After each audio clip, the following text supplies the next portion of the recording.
Hello friends.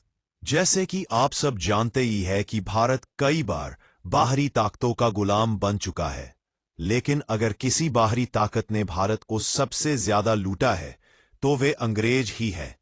पर क्या आप जानते हैं कि अंग्रेजों के लिए भी भारत का राज पाना इतना आसान नहीं था?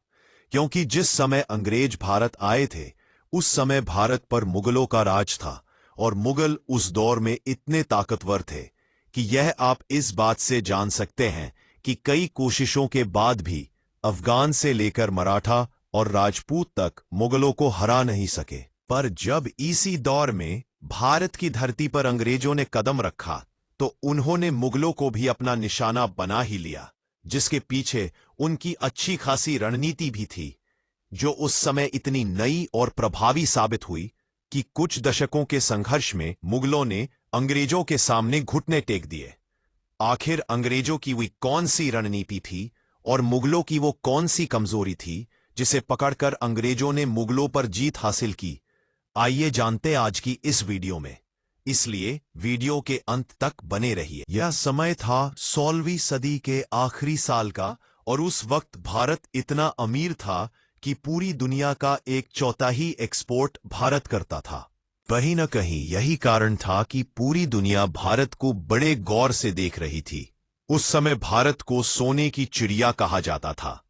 उस समय दिल्ली के तख्त पर बादशाह अकबर का शासन हुआ करता था और वह अपने समय का दौलतमंद बादशाह था। लेकिन इसी दौर में अंग्रेजों के देश ब्रिटेन में गृह युद्ध का माहौल था।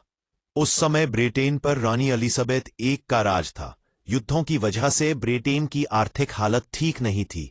उसी दौर में पोर्तुगीज और स्पेनिश एम्पायर ब्रिटेन को पावर स्ट्रगल में पीछे छोड़ चुका था, और माहौल यह था कि ब्रिटेन के लुटेरे पोर्तुगीज नाविकों के शिप्स को लूटकर किसी तरह खुश हो जाया करते थे। उसी समय में ब्रिटिश नाविकों को दक्षिण पूर्व एशिया की समुद्री यात्रा के दौरान भारत की दौलत और खजानों का पता लगा। इसके बाद 16वीं सदी में 200 ब्रिटिश एक नई कंपनी बनाते हैं जिसको वह नाम देते हैं ईस्ट इंडिया कंपनी। ये वही कंपनी थी जिससे भारत पर अंग्रेजों का राज शुरू हुआ।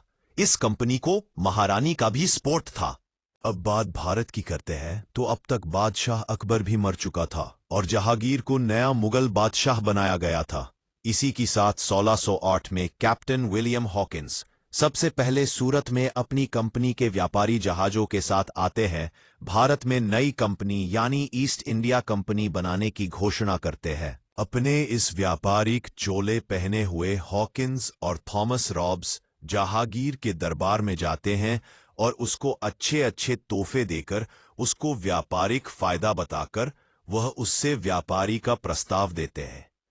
पहले तो जहांगीर प्रस्ताव ठुकरा देता है, पर अंग्रेज लगातार तोहफे भेजते हैं।